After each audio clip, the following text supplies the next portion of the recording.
So for the sake of time, I'm going to do some abbreviated introductions. Everybody up here deserves an entire chapter book of what they've accomplished. But for the sake of timing, really enjoying this session, you're going to learn about these different programs, tips, barriers, how we were grown from the built up, but more or less too, it's not super long for each. So I want to have time for questions because I always think this is a great opportunity to pick everybody's brain while you're thinking of how you are either trying to build your program, gel your program, expand your program. These are the people to ask. So first and foremost, I want to introduce two people together, which is going to be Brooke McClendon. She's the program coordinator with the Center for Reproductive and Transplantation at UPMC, along with Amy Jetka. She is the Fertility Preservation Navigator and Pediatric NP within the Division of Hematology and Oncology at UPMC Children's. I'll give you the clicker.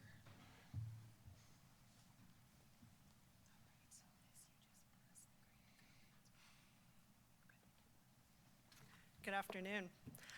So you'll be hearing from two of us at University of Pittsburgh Medical Center. I am Brooke. The UPMC McGee Center for Reproduction and Transplantation is a multidisciplinary group consisting of 4 groups that you can see in the circles on the slides. The Fertility Preservation Program, the Andrology and Fertility Preservation Laboratory, and providers at the Center for Fertility and Reproductive Endocrinology and the Men's Health Center. Our team consists of dedicated staff in both the Fertility Preservation Program and the Andrology and Fertility Preservation Laboratory who are able to both connect patients to and provide lab services for a menu of fertility preservation options that I'll describe on the next slide. But I can't leave this slide without first acknowledging my fellow program coordinator, Rachel Neely, our nurse coordinator, Deb Gross, and our lab staff consisting of Amanda Zellen, Sarah Hughes, Danielle Brazos, Lauren Calwert, and Kayla Downs, who work behind the scenes to provide both IVF lab services and tissue processing for fertility preservation. Sarah, I'm going to call you out since you're in the room. You are simply the best.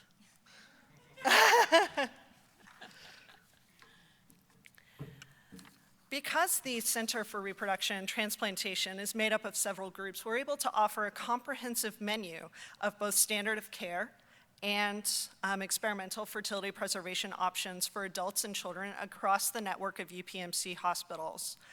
We offer egg and embryo freezing for patients with ovaries, sperm freezing for patients with testes, both ovarian and testicular tissue freezing, ovarian suppression, and gonadal shielding. These last two are typically arranged through the oncologist office.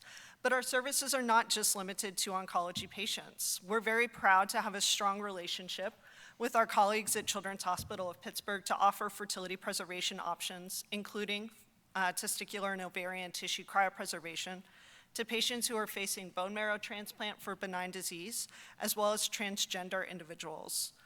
Our center maintains a dedicated phone and email line for providers and patients, and all referrals flow through the Fertility Preservation Program.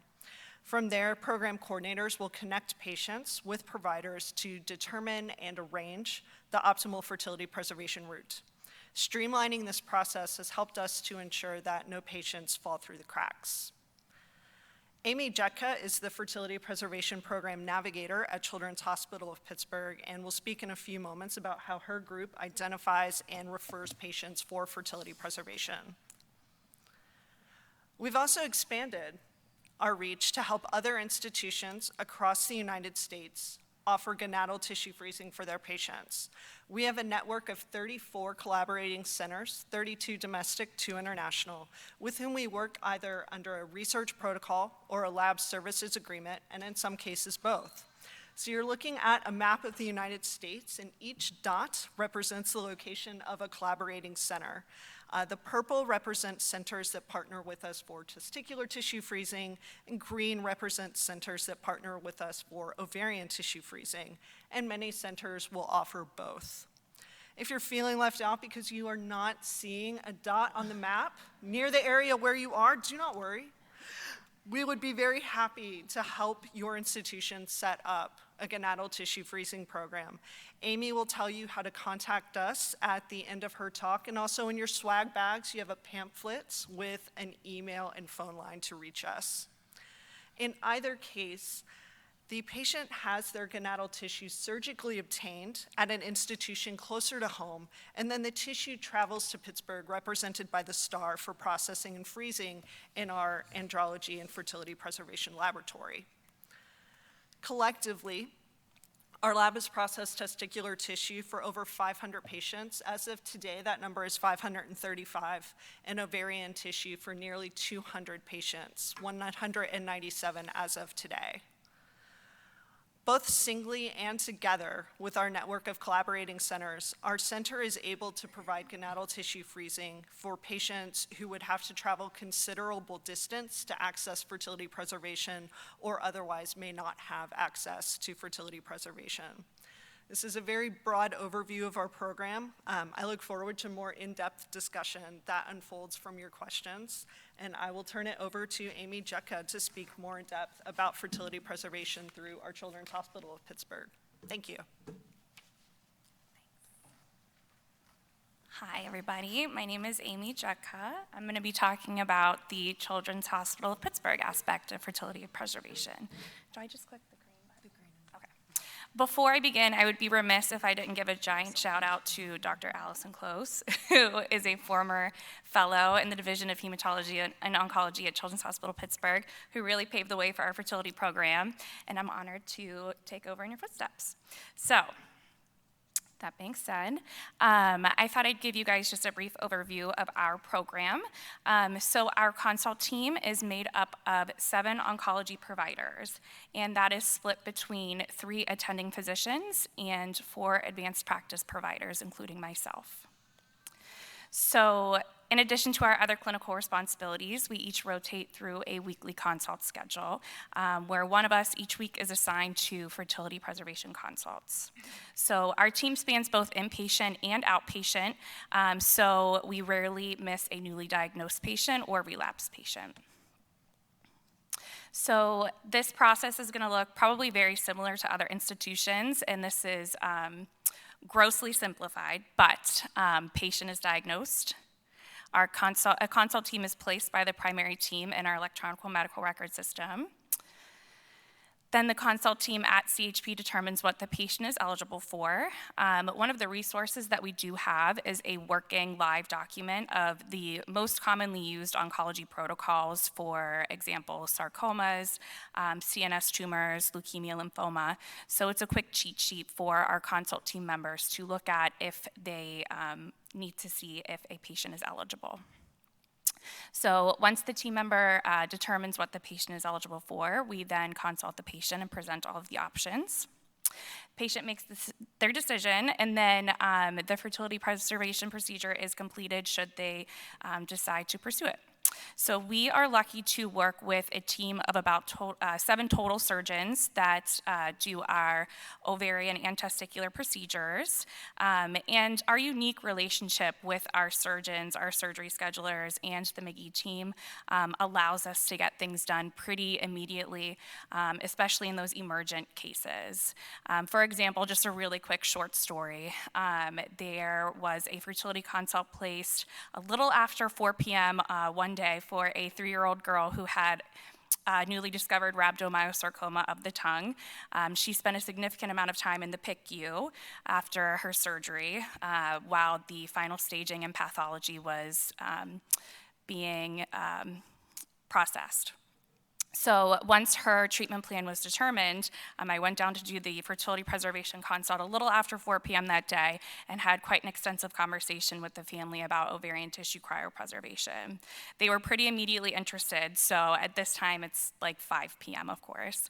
But we were able to coordinate with our surgery team and our McGee team, the parents signing consent for OTC and securing surgery time for central line placement, unilateral oophorectomy for fertility preservation, G2 placement, and trach the next morning at 7 a.m.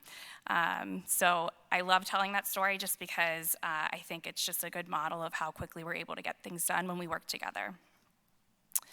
So next up, I thought I would talk about our funds. This is one of the biggest barriers probably at all institutions. So here at Children's, I'll talk about the experimental options first, OTC and TTC. So we are very lucky that for our internal patients, study covers our surgery, processing, and the first year of freezing. After that first year of freezing, we do have other options that we're able to offer families should they decide to continue freezing. And for our standard of care options, so for semen cryopreservation specifically, our division has philanthropic funding to support various expenses in our division that has historically been used for covering semen processing and the first 2 years of storage.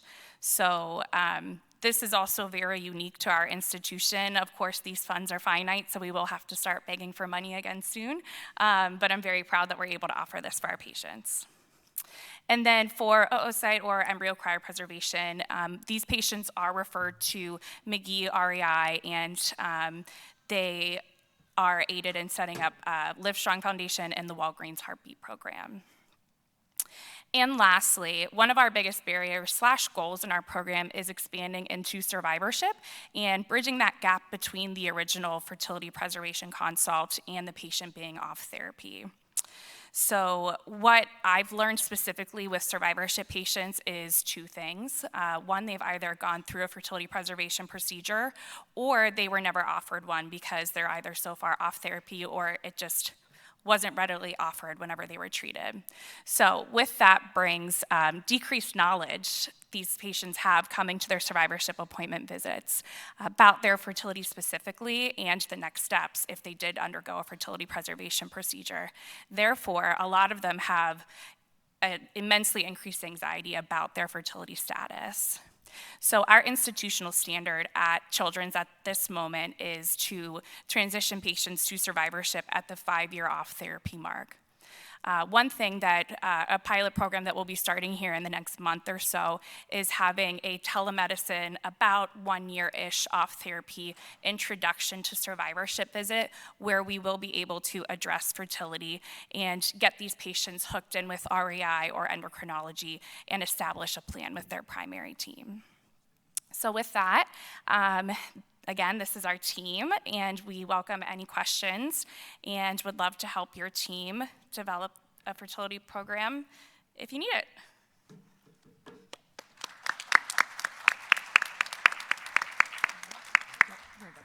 Thank you so much, Brooke and Amy. I'm going to save questions till the end, so we'll just keep going down the panel, and then we'll address everybody's questions and concerns once we finish. So next, I have the pleasure of introducing Leslie Apia, a dear friend of mine, who is the Division Chief of Academic Specialists in Obstetrics, and Gynecology, Pediatric and Adolescent Gynecology, as well as the Director of the Fertility Preservation Program at the University of Colorado and Children's Hospital of Colorado.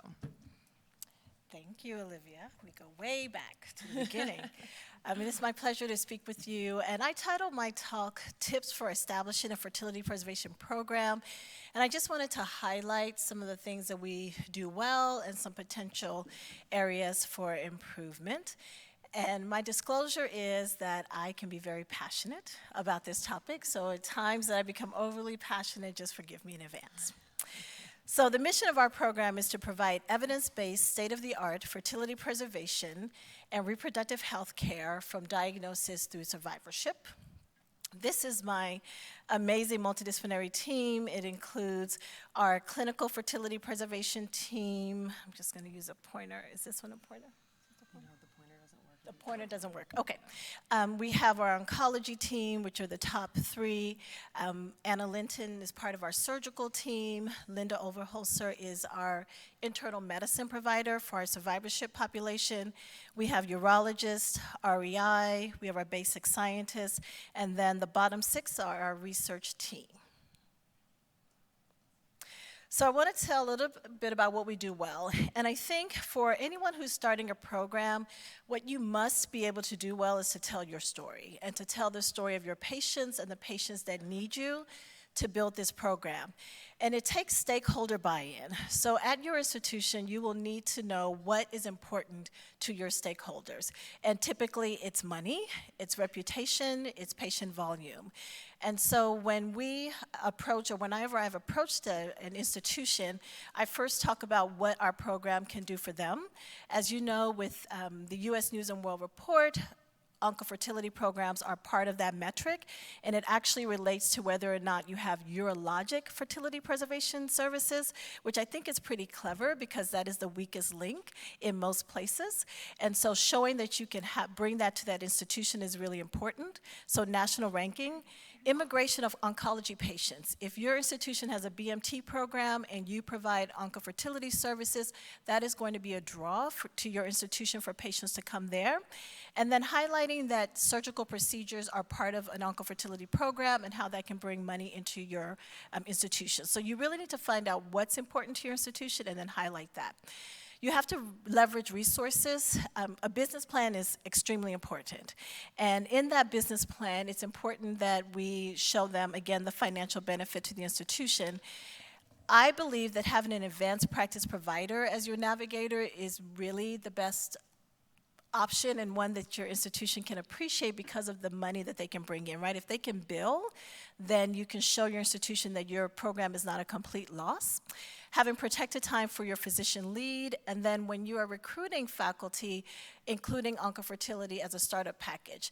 I have had the honor of building 4 oncofertility programs, which have been successful, and in entering each of those programs, I was able to articulate the benefit of an oncofertility program to the institution and to ask for resources to bring to that institution, to bring to that program. And I just want to highlight the business plan. That is a business plan, and you see a translucent cover. I believe that when you approach your institution, you need to approach them with excellence. And when you build your business plan and you go to the office, you need to present yourself as someone who understands that finances are important to your institution. You need to be able to talk the talk and walk the walk with your finance people. So it's not a casual discussion that you have with your institution. It is a very serious, well thought out, well planned, well presented proposal that you provide, whether it's a PowerPoint, whether it's a handwritten.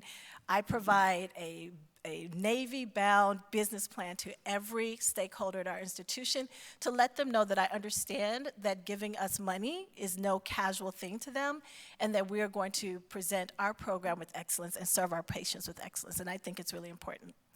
And then promoting awareness. So I looked at my CV before this, and I've given, at minimum, 100 talks on oncofertility. And so anyone that gives me 5 minutes, they're going to hear about fertility preservation. And so that way it becomes this pervasive conversation throughout your institution in all facets. We have our website that patients and providers can go to at our children's hospital and at our adult center as well. In terms of resources, we have standard operating procedures. This is a 14-page document that tells you everything you wanted to know and didn't think you needed to know about fertility preservation. It is on every website. It is in our cancer center, our fertility preservation center website. Our pharmacologists have this standard operating procedure, oncology, and it just details what the oncologist does, what the navigator does, gynecology, Lupron, Depo, Agestin. There's no question that you can ask us that is not in that standard operating procedure, and that allows people to really understand the scope of what we're doing and for everybody to pitch in and do their part. We have a fertility preservation resource guide that our navigator, Erin Faust, has put together. It's a color document. It's 4 pages, and it describes what the fertility preservation journey will look like for the patient, what the options are, and then there's a financial resource at the end of that.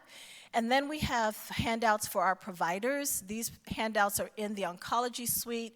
We have them in the nephrology suite so that providers can understand what oncofertility is, and they can articulate to their patient, when you see the fertility preservation specialist, this is what they are going to tell you.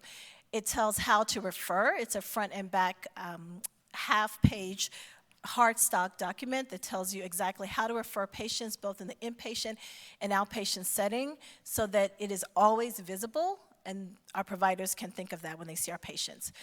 In terms of access, we have a best practices advisory that we use to highlight any patient who's receiving chemotherapy, radiation, or having one or both gonads removed as part of treatment between the ages of 1 month and 40 years.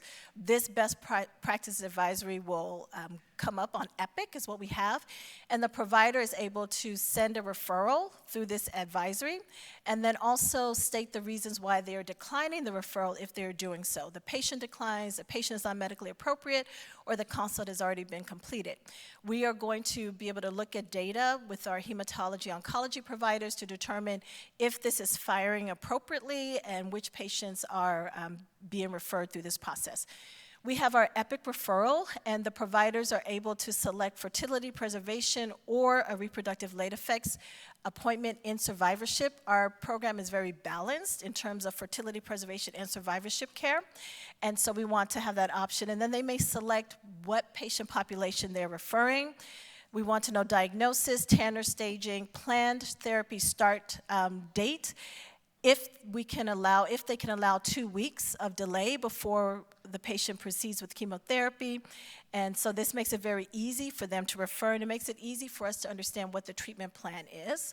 And then we also have in our inpatient order set for our leukemia patients and lymphoma patients an automatic default. So in the supportive care under the order set, it is defaulted to fertility preservation. So the provider has to deselect that for the patient not to receive a consult. So we feel it's important to approach this from all avenues. Of course, we have a pager, we have an email as well, fertility consult email that providers can use. So there is not any one way that you can refer the patient, but there are multiple avenues which we think are extremely important. In terms of data and research, we have a fertility preservation flow sheet that Erin and I use when we see a patient. So we are able to put all of the information that we need for that patient in discrete elements so that we can extract that from our red cap. So every patient that has a consult should have this flow sheet filled out so that we can monitor this data and so that we can make sure we're addressing all of the issues. And it includes gynecologic, urologic history, fertility preservation, and then we have the late effects questions in terms of sexual dysfunction, radiation injury, graft versus host disease, so that we capture everything for these patients. And then these are just the variables that we use for our oncofertility database. It includes all these elements. And as you know, we have established a national oncofertility database through the Oncofertility Consortium and are in the process of cleaning our data, and we'll be bringing on other sites as well. So these are the elements that we use. And then, of course, we have all of the tissue cryopreservation protocols, ovarian, testicular, gonadal, and then investigator-initiated protocols as well. The other thing we do well are results. In the 2 years that we've had the program, we have seen 500 patients for fertility preservation, both at the time of diagnosis and in survivorship. The majority of our patients are actually seen via telehealth or virtual visit, and then we have patients also who are seen in person. So we are very much utilizing our telehealth services, and then some patients have telephone consults if they don't have the capability to do telehealth. And then as you see here, the majority of our patients are seen in Colorado, but we also are actually seen in Denver. We see patients across the state, and then 10% of our patients come from our 6-state region. And I actually have a telehealth license in 7 states so that I can see patients from various areas, and that was an investment that my institution felt was appropriate to invest in me so I can see these patients. And it's great because I can see patients from some of my other institutions, Kentucky and Ohio. And then in terms of how well we do, in about 50% of our patients go on to pursue fertility preservation. 54% of those patients freeze eggs or embryos, 40% ovarian tissue on our female side, and 3% do both. And then on our male side, 85% are successful in pursuing sperm banking, and then 7% have frozen testicular tissue. And our program has only been open for 2 years, and our protocols were probably open a year ago. And then legislatively, we've done well. We've been able to get a bill passed to have fertility preservation services covered. This bill was supposed to go into effect this year, but the insurance companies found a loophole, and then we unlooped that loophole, and then we were able to get that coverage.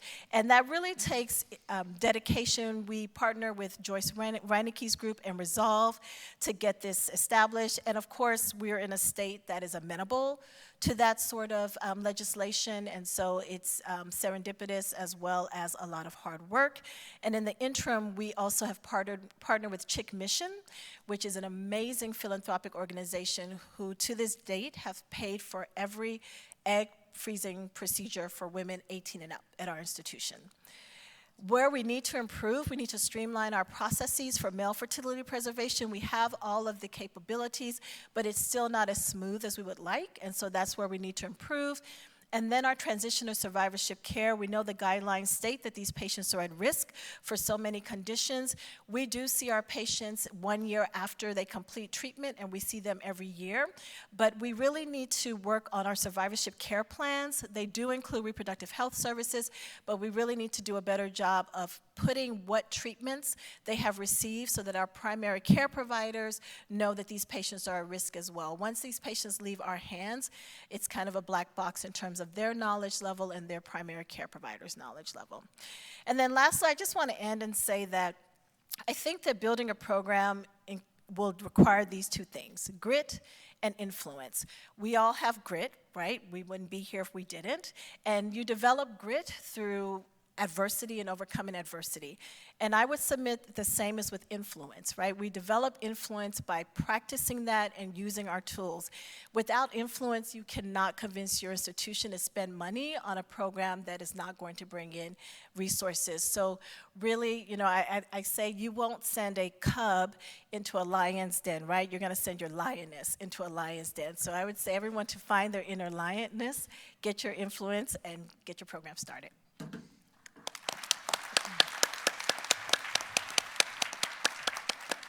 Thank you so much, Leslie. That was absolutely amazing.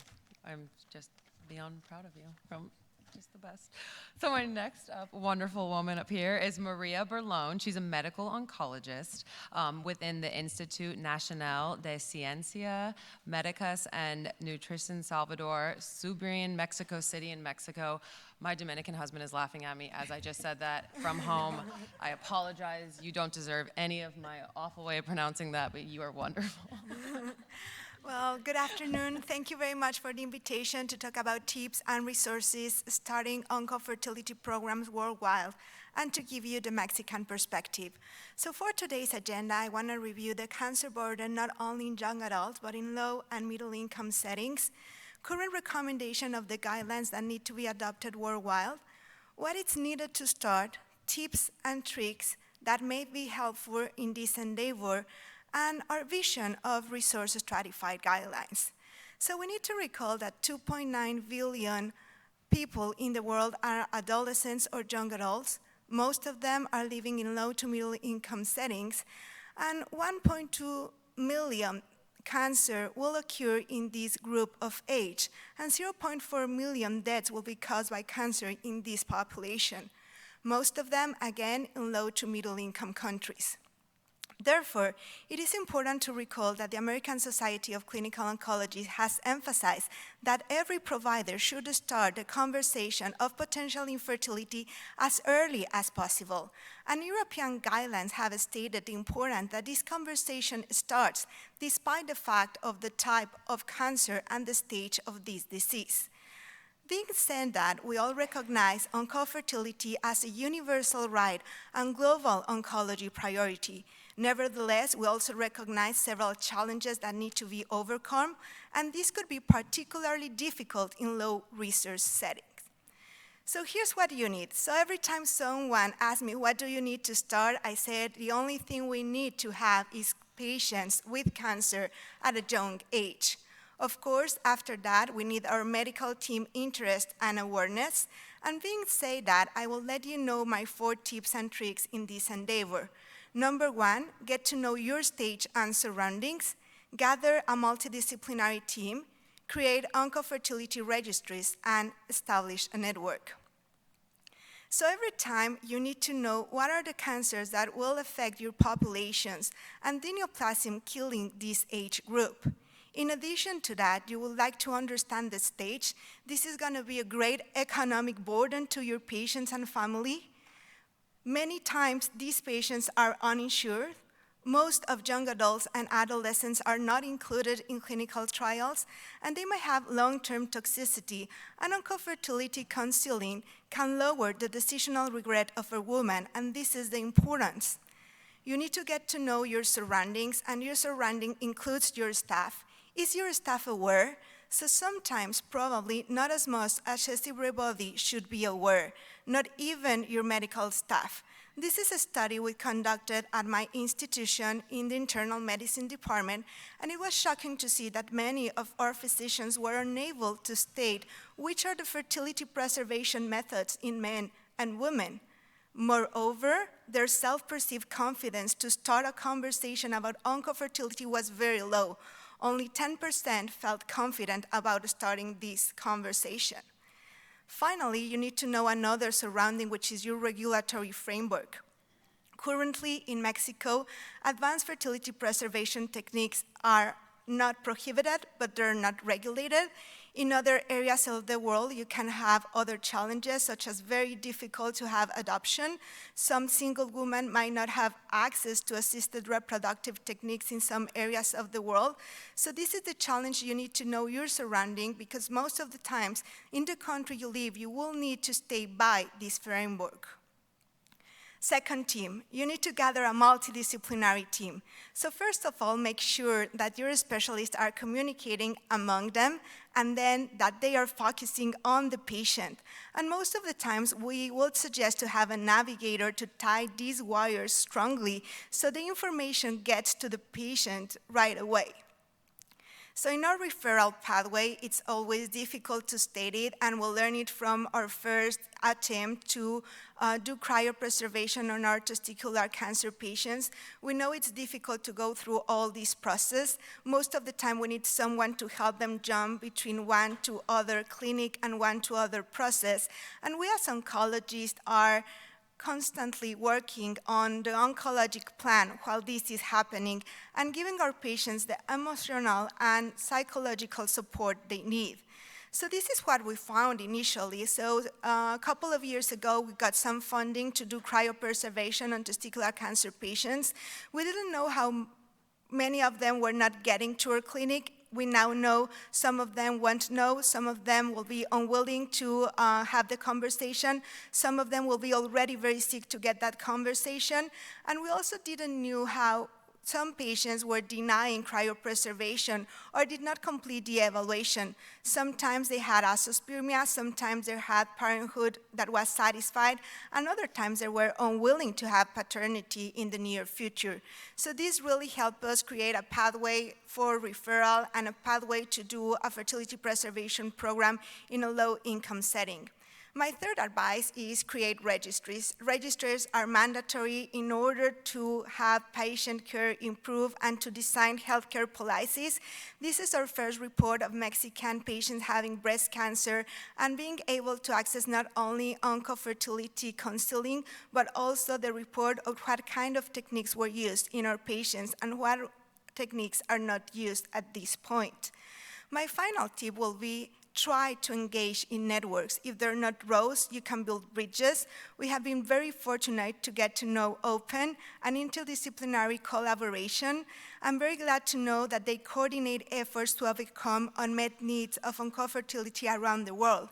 Therefore, I really believe that that reassures every oncologist, gynecologist, physician assistant, or nurses around the world trying to implement oncofertility clinics worldwide. And we need to think about a resource stratified setting. We might not be on a high income setting, we might be on the low income setting, but seeing how the patient needs to be approached, concealed, and the offers we have available for them in order to preserve fertility, it is clear that even in the low income setting, we can do concealing, offer different options, think about the radiation, and surgical strategies that need to be implemented in that case.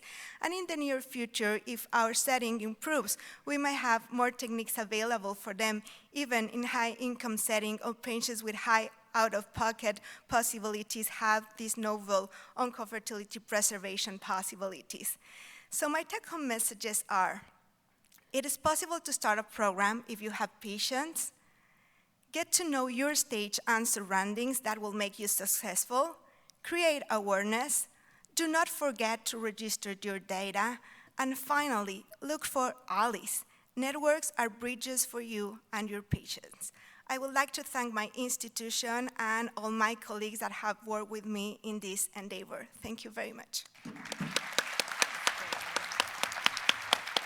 Thank you so much. That was absolutely excellent.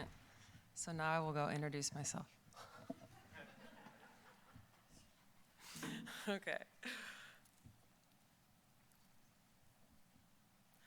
So I am already a fast talker. I'm going to move pretty quickly. I really want to have time for some questions, and I don't want to take up too much time over the poster and break, because I know a break is very important. So a lot of things I will go over a bit more quickly are things you may have already heard today.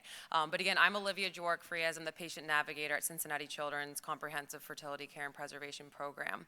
I began my journey in nursing over a decade ago as an inpatient oncology nurse, and then a couple years into that, I actually learned of an opportunity in pediatric and adolescent gynecology. I was able to learn the reproductive system and basically blend my brain from oncology and reproductive health, and it was a perfect marriage, and now here I am, so happy in what I do. So just to start off with, I'm gonna click that. Okay, there we go. I have no conflicts of interest to disclose. And there's Cincinnati, if you didn't know where it was. I also had to put a riverfront picture because I know I'm in kind of competition with Pittsburgh because they posted a picture of theirs on the agenda. So there's our beautiful waterfront, but we're down in Southeast Ohio. And here's my team. So just to highlight some of the faces you might see here with me today, Dr. Tara Strike-Tillis, who is our co-director and lead of pediatric gynecology for the Fertility Preservation Program, myself and Caitlin, who are the patient navigators. Tracy, our clinical research coordinator, is here, and Karen Burns, who is our main oncologist lead, who is always there for us on call to help with those risk assessments. Also with us is Dr. Andrew Strine in the crowd today, who is the co-director as well. Sorry, Karen is also a co-director. We love co-directors. And also the Fertility Preservation Program. Not pictured, we also need our wonderful surgery schedulers, insurance coordinators, business directors. Our local partnership in REI with the University of Cincinnati has just been fantastic. So overall, as we've all stressed today, the team. So really thinking about who you have. I think there's a lot of people who are probably just trying to think of my team as myself. I have nobody else right now. What do I do? And I think you really have to look towards anybody who is super passionate. And if it's just two people, that is better than nothing. If it's just yourself, who do you have to start building those bridges and connections? And I think whoever you have, that's why you have all of us today to help you figure out what do you do with just two people? What do you do with 10 people? And I think overall it has been, really integral in our team that we've been supported to have a patient navigator, to have the primary teams, have our fertility preservation program, as well as our ancillary programs all be able to be tied together. So our populations overall, we all know why we're here. Our patients are at risk of delayed puberty, gonadal insufficiency, and loss of fertility. But there's also a huge, increased awareness in these vulnerable populations. The majority of our patients do come from our Cancer and Blood Disease Institute. Our Cancer and Blood Disease Institute, which has our adolescent young adult program, we see almost about 450 to up to almost 600 patients per year. And so that is the bulk of our patients that we see as a fertility program, but we also have tapped into our Turner's, POI. Gender dysphoria is growing. We probably get 5 or 6 consults a week. Rheumatologic disease, as well as our DSD population. And as Dr. Apia had stated too, being available in every way possible.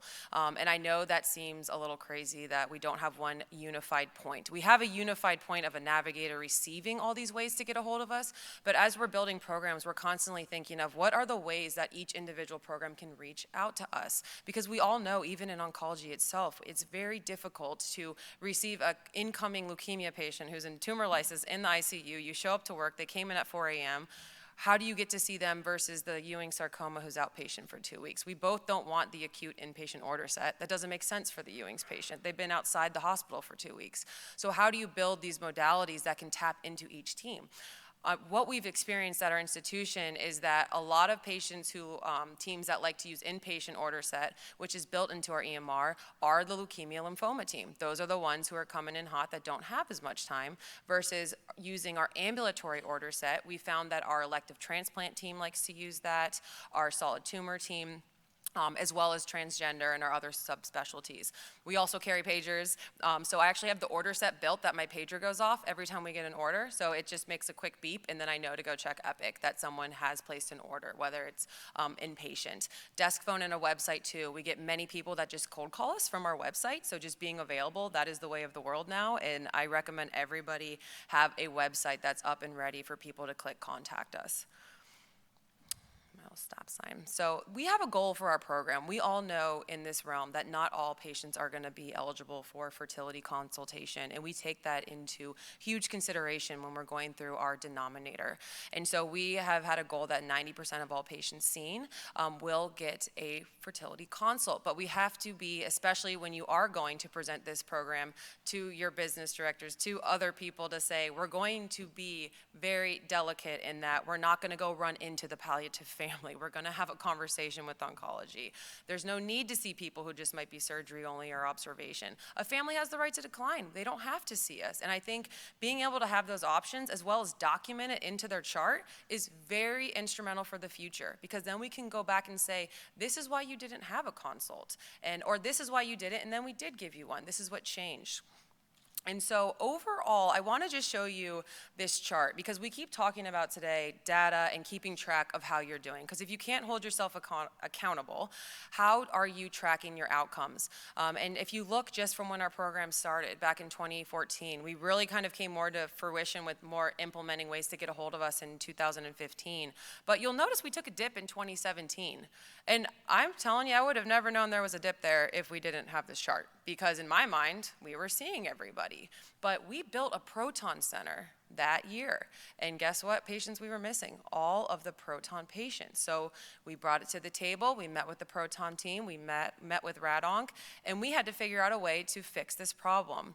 And so I think, as much as we always think we're seeing everybody, how do you really know? And I think a big question people always ask me is, you know, you're always kind of hunting for patients when you start your program, and then they're hunting for you. It's this really crazy thing that happens. Then you're like, okay, why does everybody know how to get a hold of me now? Maybe it's a bad thing. But it's a great feeling that you get your program that far. And so how do you capture a denominator to be able to even get this data?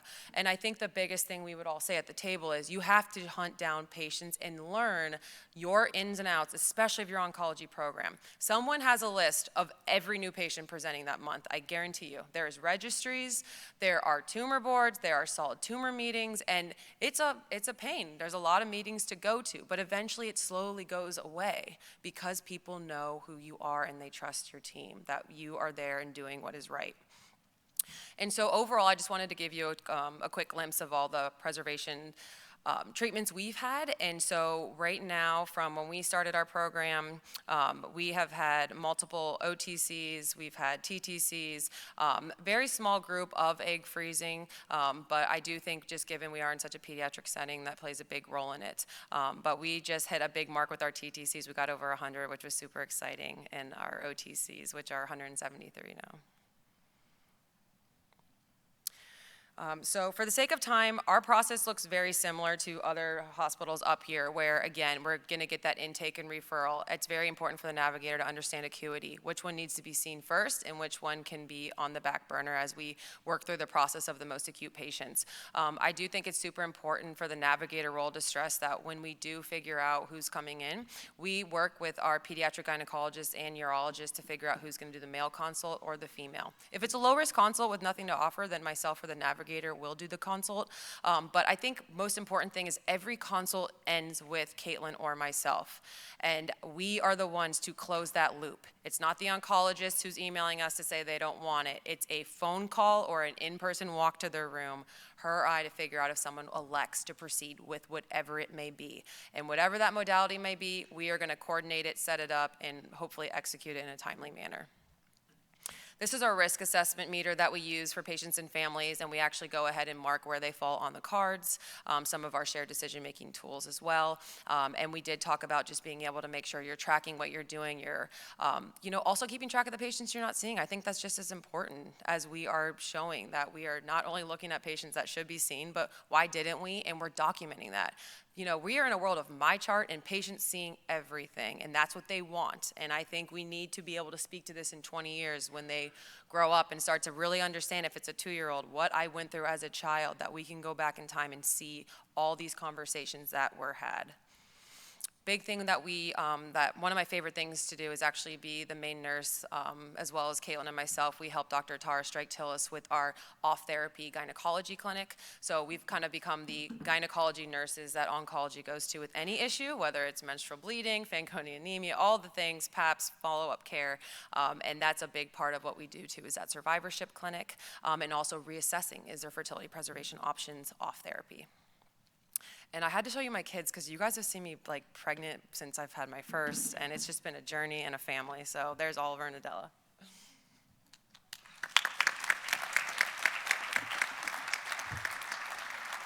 So I think we could take like maybe 3 to 5 minutes for some questions. So if anybody has a question, please head up to the mic. Great work by all of you, and as a program builder, I know how important it is to make it easy for patients to get to you.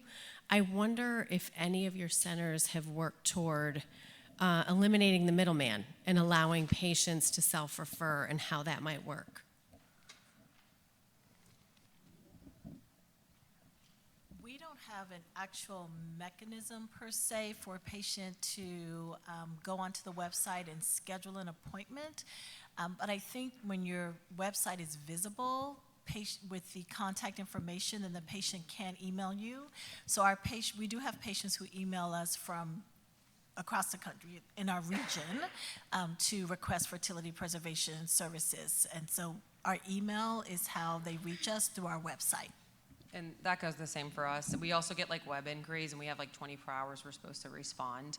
And I think to speak to like why they can't self-schedule, I mean, there's just so much background work, as you guys know, that goes into it. But we try and get them even just a quick courtesy call from a navigator to say, let's at least talk about what your interest is and how we can best accommodate. Lillian Meacham, Atlanta. How do you all deal with the no-risk patient? So if you look at the JCO and ACRM guidelines, they say everyone deserves a discussion about infertility. So what do you do with no recognized gonatotoxic exposure?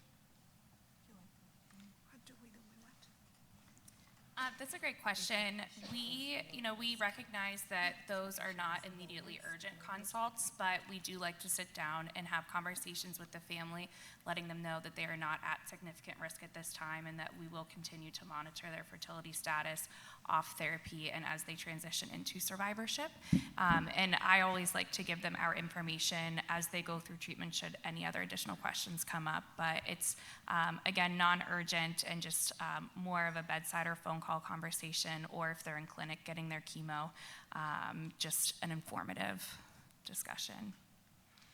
And I would like to add, for example, somnoplasm come from, as testicular cancer patients can already have, fertility impairment because they have azoospermia from before.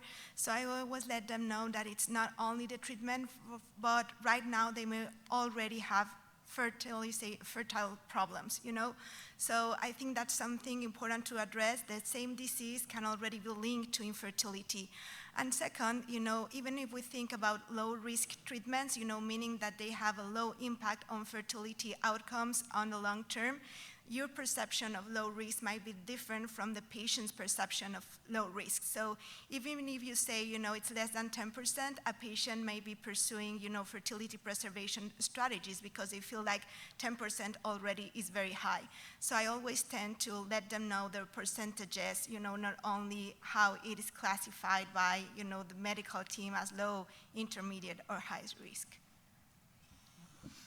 I completely second that. And I also would add that, as you know, Lillian, some therapies they start off as low risk and then they progress. And so the message we try to give our patients when we see them is that they can contact us directly if something changes in their treatment plan. So we think it's important, again, to see all the patients and counsel them. Is it urgent? Maybe not, but should they have a conversation? Yes. And for us as gynecologists, we also discuss contraception, menstrual suppression, HRT, anything that might come in the future. So we see it more as a comprehensive opportunity. And some patients do reach out to us directly when their treatment options change and say, hey, you said that I should call you if something changed, what should I do? So. Yeah, and I think we've just come so far with the information that patients and families have available to them, even online. And we've gone from, a patient thinking I'm talking to her about her fertility. I'm like, no, I'm talking about the 2-month-old that you're holding, to like they want that conversation. And so more and more families are talking, they know more. And so I even on these low to no risk consults make a point to say, there are interventions for a child this young, but it's not appropriate, because I know maybe down the hallway they'll say, why'd you take 34's ovary, but you didn't take mine? That's really not cool.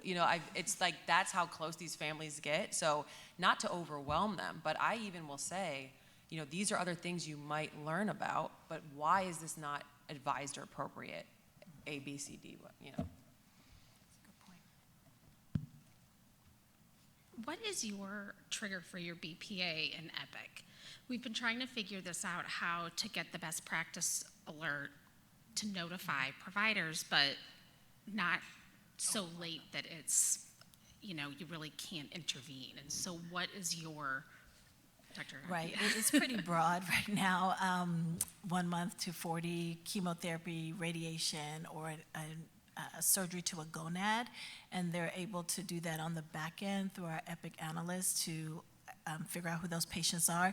The challenge we're having is when exactly it should trigger.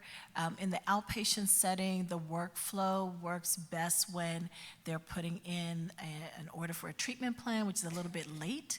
We've tried to decide if when the pathology diagnosis goes in, if that's the time. But as you know, the physician puts that in themselves, and sometimes they're not completely accurate.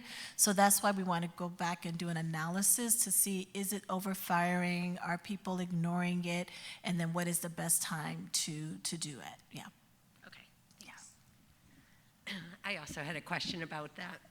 Is it an automatic trigger, or do the physicians have to manually enter the fertility consult from the trigger? And is it mandatory? Because we're struggling with trying to get something like that in No, place. they have to put in the referral. It says consider a referral, and then they have to put in the referral through EPIC, and then it pages us automatically when they put in the referral. But the BPA triggers automatically, and then they have to then select the referral. So that is a little bit of a potential for it not to happen. So they will get a trigger that they have to respond to. Yes. And was there pushback at your institution about another trigger? There were questions about how broad should this be initially, so we piloted on a very specific population so that it didn't go everywhere, because we also think our patients with lupus should have this trigger, and they were worried that was maybe extending it. So we had to meet with our EPIC team, and our EPIC team involves or includes stakeholders from different disciplines. So we met with the physicians, champions from the different disciplines, to decide how much was too much for them. So I think every institution has their threshold for what they will tolerate. And I would recommend starting small and offering to pilot it with your hematology and BMT patients. And then from there, once you work out the glitches, then you can expand it to sarcoma and breast. We did also include our breast because they're very invested from an adult standpoint in the program. Thank you. Is that helpful? Lena Nahata from Nationwide Children's. So I can just make one comment. At our institution, we do have an opt-out where every kid with a new cancer diagnosis has an automated referral or consult placed to the fertility program as part of their new cancer diagnosis order set. And then for kids with lupus, if somebody orders cyclophosphamide, then there's a BPA that fires that recommends a fertility consult be placed. But I actually had a different question, and I just wanted to get your thoughts. I think we're all on the same page in agreeing that we would hope that every institution would have a mechanism for a fertility consult and a team where that team can respond in a timely fashion. I think where it gets a little bit trickier with some of these procedures and tissue cryopreservation processing, my question to you all is, what are your thoughts on the quality control and standardize? I mean, this is something we've talked about year after year, right? So it's balancing having local services there, which is easiest for the patient, but then making sure we're keeping the standard really high.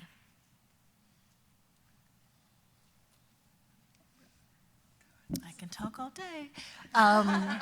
So I agree with you, Lena, that I don't think that everybody can do everything well. And I think we all have to recognize our limitations, and our goal is to get the best care for the patient, or that should be our goal. So I really am an advocate of regional centers of excellence, and I think that the Oncofertility Consortium would do well to start moving towards that and establishing what makes you a center of excellence. Do you have these components? Have you met these core competencies? And then go forth. Oncofertility is overwhelming. Not every institution can have a Cadillac program, right? And so why burden people with that? It's just as easy to say, we can take care of these patients for you in this way. We can do the telehealth. If you send the patient, we will send them back. So I really believe that we will do better if we form these centers of excellence. Yeah, and to your point, you know, some people will put together that business plan and they can't make the case that it makes sense to have everything given the volumes that they have, or their institution just won't buy it, right? So I completely agree. Yeah. Well, thank you all so much, and please enjoy your quick little break and some posters.